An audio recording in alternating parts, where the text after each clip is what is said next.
Really, the two things I want to say are, you got to be the hardest workers in the room, and don't fuck the opportunity up. Instead of telling you what I think you should be doing, or how you could be better, or I thought, well, let me just speak from the heart, speak from my gut, and really not have anything prepared, but just tell you what's worked for me.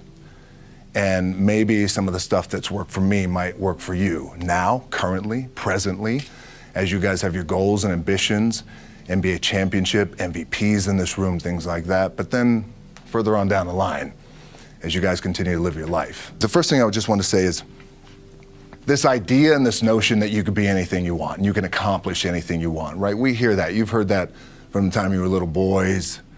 You hear that now. You're already incredibly accomplished. You can win an NBA championship, MVP of the league. You could become president. You could become governor. You could be in entertainment. You could do Charles, and you could do Shaq. You could do that. You could do whatever you want to do. You guys know that. The thing that has worked for me is to remember the hard times. So, and I'm sure you guys all have your processes. And again, I'm going to tell you what's worked for me. So before a big movie comes out, before, back in the days when I was wrestling with WWE, a WrestleMania match, anything big that would happen, I would always take a moment and I'd just remind myself, all right, I was evicted when I was 14. We were kicked off the island. We couldn't live in Hawaii. Had no place to live. A lot of shit happened then when I moved to Nashville. I was arrested multiple times by the time I was 16 years old. I gotta remember that. If I were playing on this team, which my skills are, what's that term? Oh, the shits. So I never play. But before I lace up, before I get on the court, before I play in these big games, before I go to the Staples Center, where history is there, those are historic walls there at the Staples Center. I would remember that, and it allows me then to be present in the moment and understand, holy shit, the stuff I have around me right now, this is the shit that I dreamed of when I was a kid. I am here. I played for University of Miami, played for great teams. Warren Sapp, Ray Lewis, they were my teammates. They were balling. Warren Sapp was playing tight end that time. I was starting defensive tackle. Yeah, they moved him over to D-line. And he looked at me, he's like, yo, dude, I'm gonna take your spot. And I said, you ain't taking my fucking spot. He said, I'm gonna take your spot. I said, no, you ain't. We battled, and he took my spot. Now you can imagine how that fucked with me, because there goes my opportunity.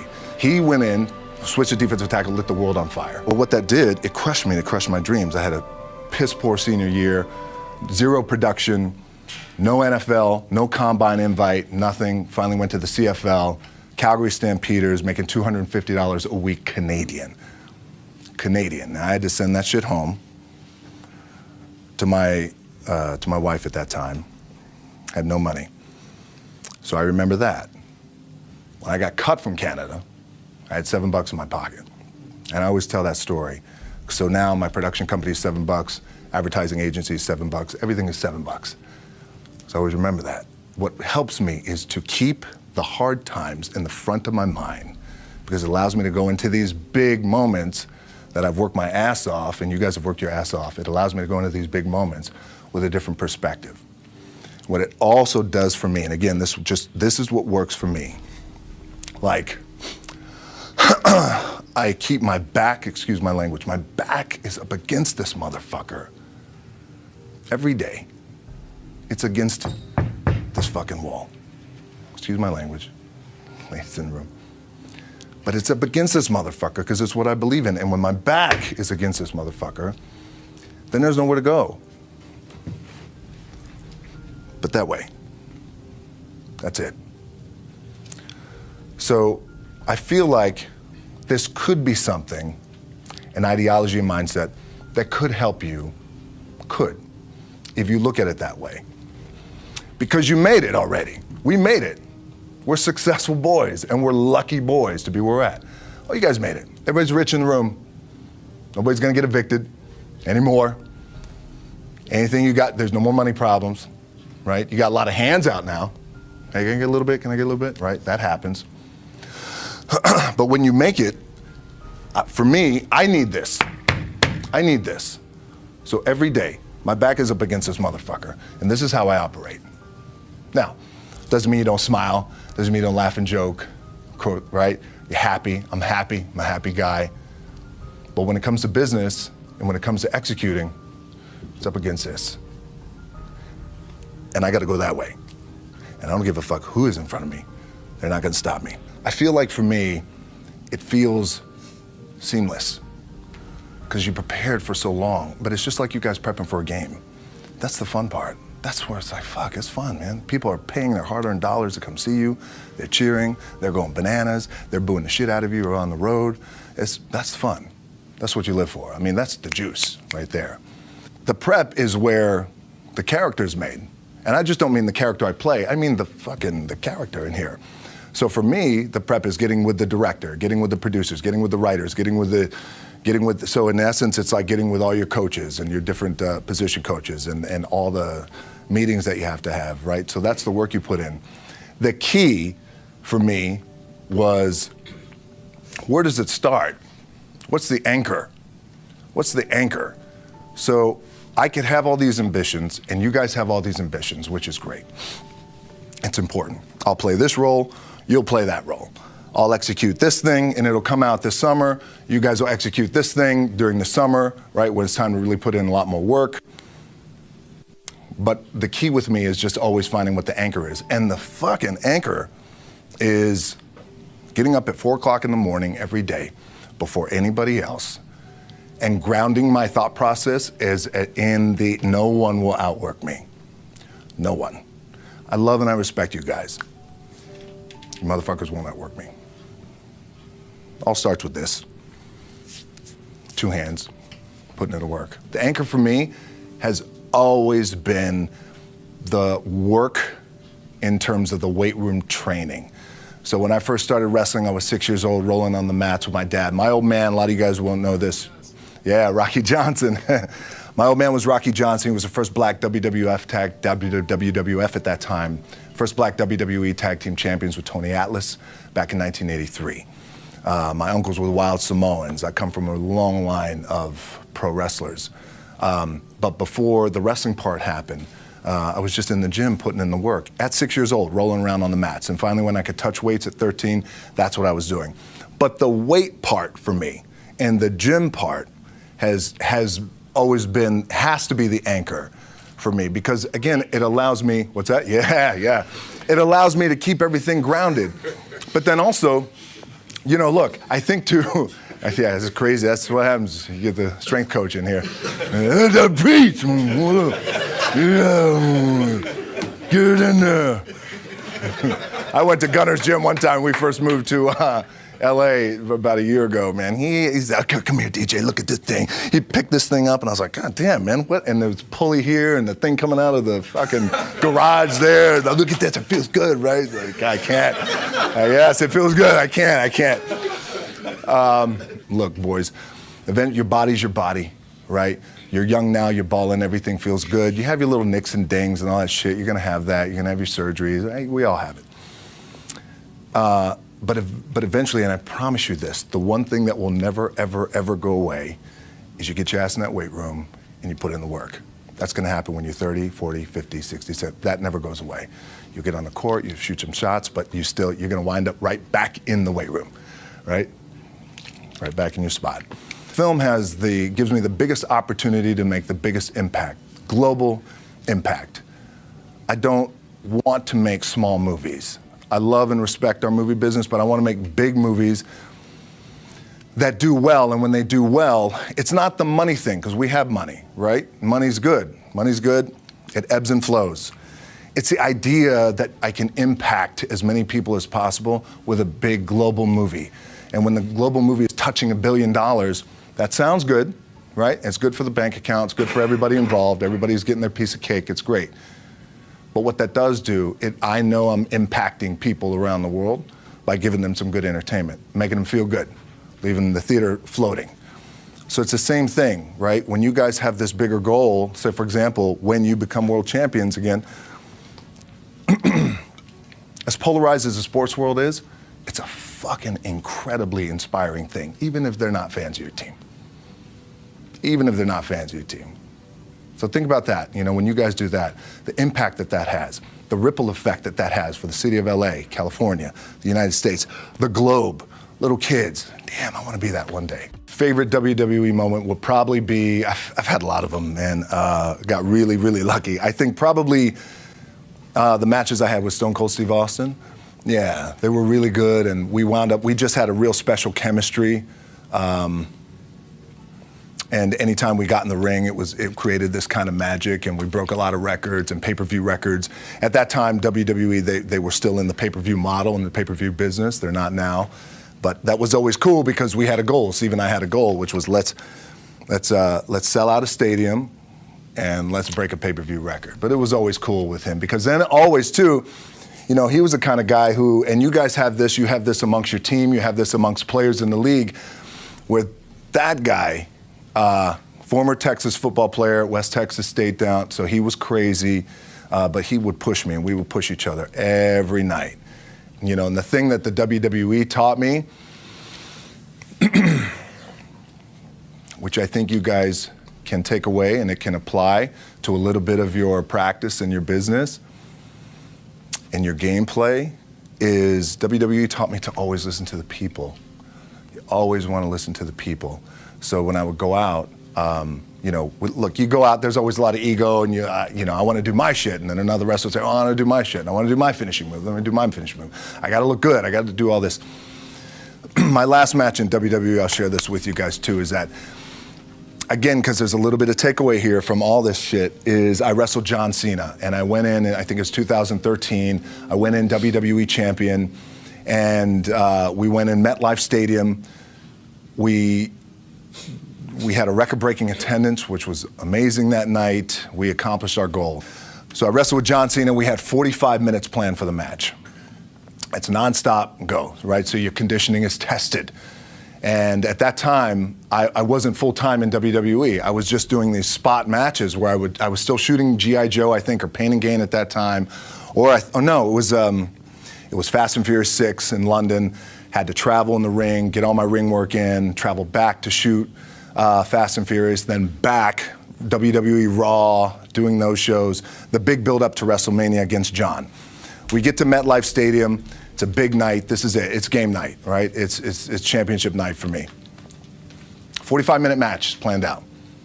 There's no cut, there's no, all right, well, let's pick it back up tomorrow, it's go time, it's just like you guys in a game. At the 15-minute mark, bang!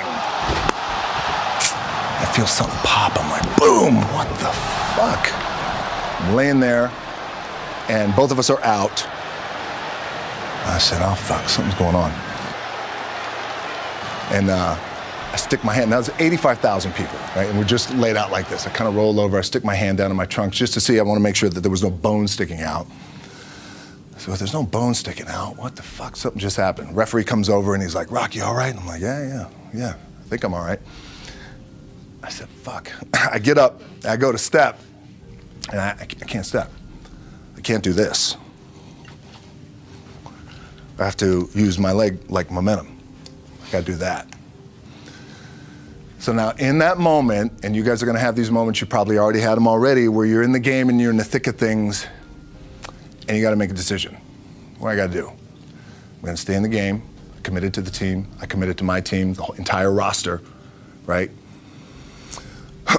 And in the world of wrestling, when you have a big show like this and you have a big main event that the entire show is based around, the wrestlers will come up to the two people in the main event at some point all throughout the night in the locker room and just be like, hey, thank you for the house. I appreciate it. Thank you for the house. And what that means is, that's their way of saying thank you for helping draw 85,000 people and putting a lot of fucking money in my paycheck, in my bank account. Thank you for the house. We got a lot of thank you for the houses that night. Bang. This happens, and now I realize I can't move my leg. And I got 30 minutes left of this match. And it's not just like fucking around. I mean, these are like, we got to put on a show. There's a lot of big flying and suplexes and all that. So I could tell the ref says, are you okay? And I have one moment. In this moment, it was a defining moment. I could either tell him, no, I'm done. He'd give the signal, match is over. Or let's keep going. And again, this is a little takeaway for you guys. If you ever have this moment, I'm sure you have. If you haven't, it's coming. We have this decision. And I said, no, let's keep going. I said, how much time is left? He's like, 32 minutes. I'm like, fuck, okay. Rest of the whole match, couldn't move, doing everything like this. I'm getting scared because I'm thinking, man, well, what happens if I pinch something or something like, I don't know, your mind starts fucking with you in the moment. There's 85,000 people, your adrenaline's rushing.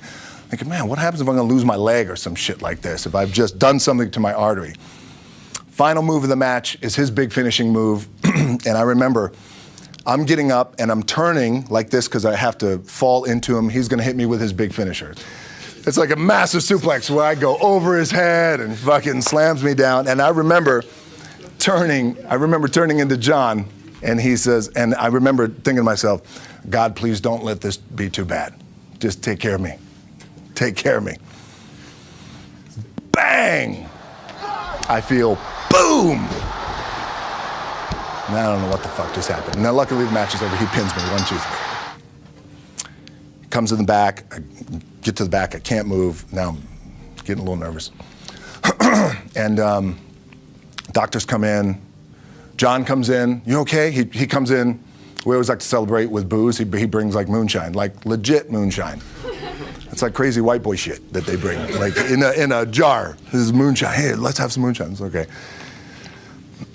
Don't know what's happening. Rush, get on a jet, rushed home to my doctor's down in Florida, and get an MRI. Find out that I have completely torn my adductor, the top of my adductor and my top of my quad off my pelvis. Yes, really, really fucked up. So it's a very long story to tell you. What I was proud of was to walk out on my own, but not only that, but in this fucking moment where the odds are against you, people are watching, your team's depending on you, you either say, I'm done, or this shit, whatever the fuck is going on, it's temporary, and it may fuck me up at some point down the road. Look, at the end of the day, like again, it's the kind of stuff that I talked about at top is I have to hold on to my dad in his pickup truck came down 4 o'clock in the morning, picked me up in Miami from Tampa. We lived in a little shitty apartment in Tampa. He drove down in his little pickup truck to Miami to get me when I was cut from the CFL. I was driving up I-75. I don't know if you guys are from Florida, any of you guys, if you know, it's I-75 is like, especially down in Florida, Alligator Alley. I'll never forget it. It's 4 o'clock in the morning. And I thought, well, fuck. I leave home like you guys left home. I'm ready to tackle the world, to get after it, achieve my dreams and goals. Fucking crushed by 22, 23 years old. Now I got to move back in with my mom and dad. I played on great teams, though. Wait a second. This is not supposed to be my future. I'm supposed to be in the NFL right now. I'm supposed to be making a lot of coin and buying my parents shit, buying me shit, taking care of my wife, but it never happened. So I pulled out my wallet. I thought, well, let me see how much money I have. I opened it up. I had a 5, a 1, and change. I'm not fucking around, and well, at least I rounded up to $7. But I thought, God, ain't this a bitch? I got $7 in my pocket. Where the fuck do I go now? What do I do? I can't go back to CFL because the point comes where you hear that voice, the big run's over. Like, you're done, right? So I heard that voice. So as Coach was saying, man, I hold on to that shit. I'm telling you, my back is up against this motherfucker. We laugh, we joke, we have a good time. Press is always fun to do. Sometimes you gotta make it fun. That's another thing. You gotta do your best to make press fun if you can. But my back is still up against this motherfucker. I do not forget it. So Coach was saying, like, you're gonna go through challenging times as a team. You guys are on the come up, you're on the rise. What this also helps me do, and again, it works for me, is at some point, you gotta be fucking tired of not being number one. You have to be, and you gotta fucking play angry, and I play angry. Now, I'm cool and calm with my approach, and when I step out on my field, which is a set, or, like, there's some, and you're always gonna have haters, and haters are like, well, God damn, man, how many movies are you gonna make, or how much shit are you gonna do? Like, you do a lot of shit. I say, yes, because my ambition, of course, why not? I could do it, yeah. I love what I do. And not only that, but in what world do we not work every day? It doesn't mean, it's just like you guys in the off season. You gotta work every fucking day.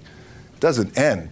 My back is up against this thing, you know, and I started to play angry, by the way, and I still play angry. My last match, Brock Lesnar, transitioned, and I realized if I had to be great at something, I wanted to be great in this world of Hollywood and movie making and producing and entertainment, I had to commit, and like you guys have to commit. Obviously, you commit to something, commit to the goal.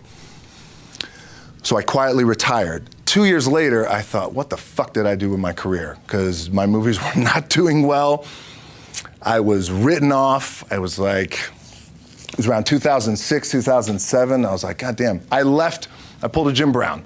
I left when I was on top, like #1 in the wrestling business, and I left. It was a ballsy, gutsy, some call it stupid move, but I had to commit and I had to follow what was in my gut. And at that time, I'll share this with you guys, and Will Smith is my boy, and I sat down at that time with the agency I was with, and they said, what do you want to accomplish?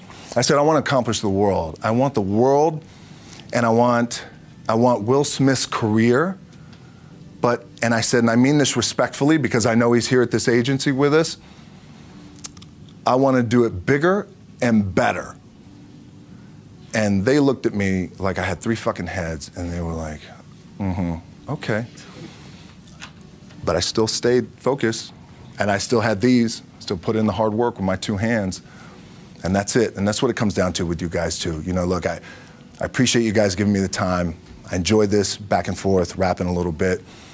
But the one thing I do want to leave you with is, as you guys know, there's nothing you can't accomplish. You're gonna go on, you're gonna become world champions.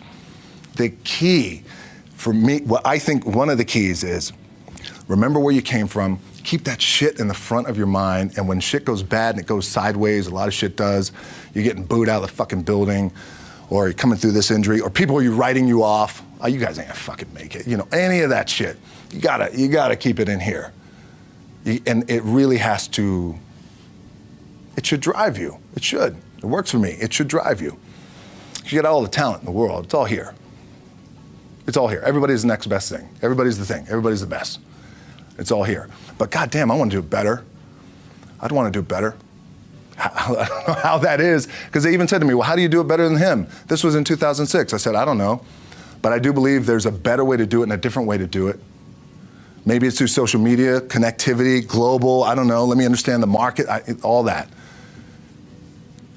And here I am.